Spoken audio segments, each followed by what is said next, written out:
Bem-vindo à aula número 10 do curso O Manual Secreto das Falácias Esquerdistas. Na aula passada, a gente falou sobre o segundo tipo mais comum de falácia mental, a falácia do senso comum. E agora nós vamos falar sobre o terceiro tipo mais comum de falácia mental, a falácia da tradição. A tradição é uma coisa bem preciosa para a nossa espécie. Ela representa a condensação de milhares de princípios e valores que foram submetidos a pressões evolucionárias durante eras. Então, não raramente, a tradição ela expressa verdades importantes para a sobrevivência da gente como indivíduo, como grupo, como sociedade. O porém dessa história é que viver debaixo de dogmas não é viver segundo a sua dedução inteligente da realidade, mas é viver segundo as ideias e as verdades de outras pessoas que podem estar certas ou não. O dogmatismo da tradição, ele traz esse risco de defender o que é, não com base nos fatos, mas a partir do desejo de alguém sobre como os fatos deveriam ser.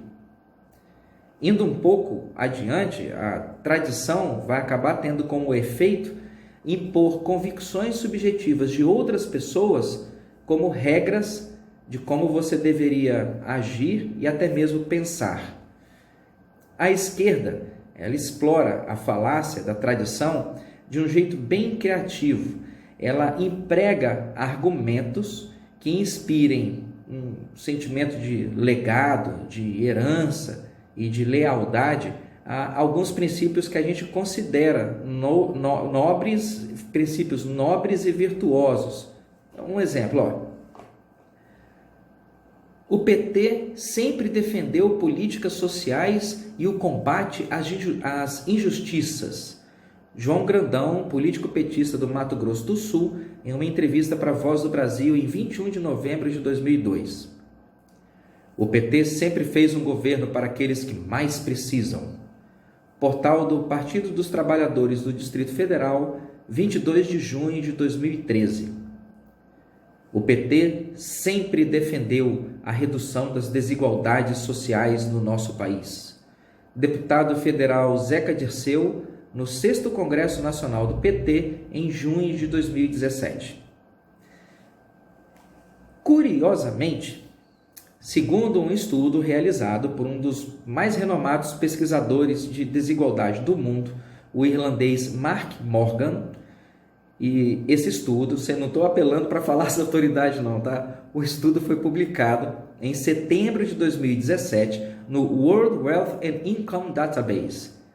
Esse estudo do irlandês Mark Morgan, ele mostrou que a distância, utilizando dados fornecidos pelo nosso próprio governo, ele provou que a distância entre os mais ricos e os mais pobres se manteve igual durante os governos de Lula e Dilma. Quem perdeu espaço nesse período foi a classe média, porque ela se distanciou dos ricos e se aproximou dos pobres. Então, a desigualdade social, eu lamento, falácia. Mais ética e mais democracia é um clamor do PT, é algo que o PT sempre defendeu. Dilma Rousseff, no 5º Congresso Nacional do PT, em 2013. A ética e a democracia foi uma coisa que o PT sempre defendeu, ele tem tradição em defender ética e democracia. Deve ser por isso que durante décadas o petismo não pronunciou nenhuma palavra condenando veementemente a imoralidade, o absurdo dos massacres e da antidemocracia de países socialistas como Cuba, China, Coreia do Norte e Venezuela. Realmente, há uma tradição democrática no PT, por isso que eles apoiam países tirânicos, ditaduras e regimes não democráticos, certo? O PT sempre lutou pela democracia, sempre defendeu a Petrobras e a classe trabalhadora. Parece inacreditável, né? Parece que essa pessoa andou bebendo algum chá de cogumelo. Essa frase foi dita pela deputada estadual Tereza Leitão em uma entrevista para o portal Leia Já, em 11 de março de 2015. O PT sempre defendeu a autonomia da Polícia Federal e do Ministério Público. Sempre. Jornal O Povo Online, 2 de setembro de 2015. O PT sempre defendeu a execução da pena após condenação em segunda instância. Quem falou isso foi o então senador Cristóvão Buarque em entrevista ao portal Leia Já em 12 de abril de 2018.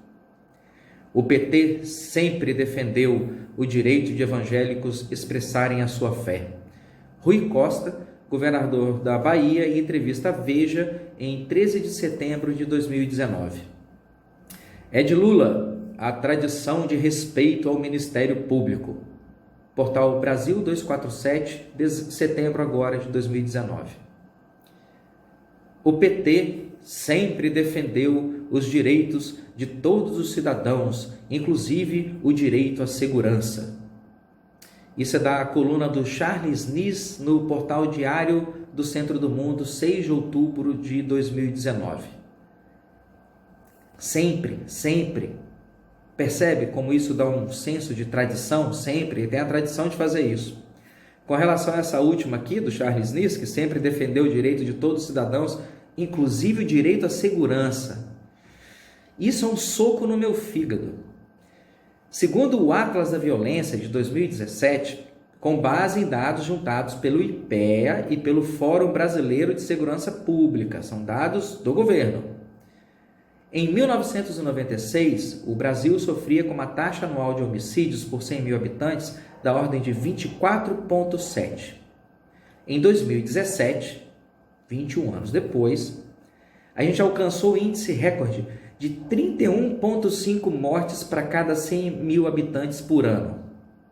Esse índice ele é 10 vezes maior que aquele de países que pertencem à OCDE.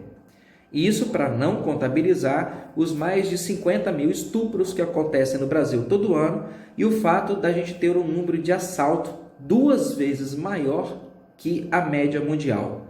Em média, 4% das pessoas de um país são assaltadas em um ano. No Brasil, essa média é 8%. Realmente, o PT, a era do petismo, trouxe consigo uma grande tradição de defesa do direito à segurança. A falácia da tradição nas argumentações esquerdistas consiste exatamente nisso aí, em criar essa sensação de tradição, a sensação de um legado, onde nunca houve nenhuma tradição nem nenhum legado. Então eles tentam convencer a opinião pública de que não, a tradição e o legado existiram sim. Então, manipulando as palavras, eles tentam convencer você de que o esquerdismo brasileiro sempre defendeu, sempre esteve do lado da lei, da justiça, da classe trabalhadora, dos desfavorecidos, da democracia, da ética, da liberdade religiosa e do direito à vida. Na prática, o que a gente sentiu na pele foi exatamente o inverso disso. E nesse meio tempo você recebeu e continua recebendo uma programação para poder acreditar na tradição de um rol de virtudes que o esquerdismo jamais teve. É assim que eles utilizam a falácia da tradição. Como um bom direitista, você tem que ficar atento para reconhecer essa falácia e acusar a presença dela todas as vezes. Seja veemente, seja inflexível, denuncie e aponte esta malandragem. Não deixa passar barato. E, ao mesmo tempo, fica atento para você construir os seus próprios argumentos sem cometer o erro de apelar para heranças de normas e princípios, como fundamentação para suas alegações. Não aposta na falácia da tradição, é muito simples desconstruir ela. Faz um degrau além, vai uma milha a mais, faz o dever de casa e fundamente suas opiniões com dados e provas concretas. Fica sempre atento e corrige qualquer falácia da tradição que pode deixar uma margem boba para contestação nas alegações que você faz. Fica atento com essa armadilha. E a tarefa dessa aula é bem simples. Você já fez isso antes. Eu quero que você procure na internet por manchetes esquerdistas, onde você identificou a falácia da tradição e cola aqui na seção comentários desse vídeo. Depois que você fizer essa tarefa, a gente se vê na aula número 11, onde eu vou te falar sobre o quarto tipo mais comum de falácia mental, a falácia da novidade. Te vejo lá. Bons estudos!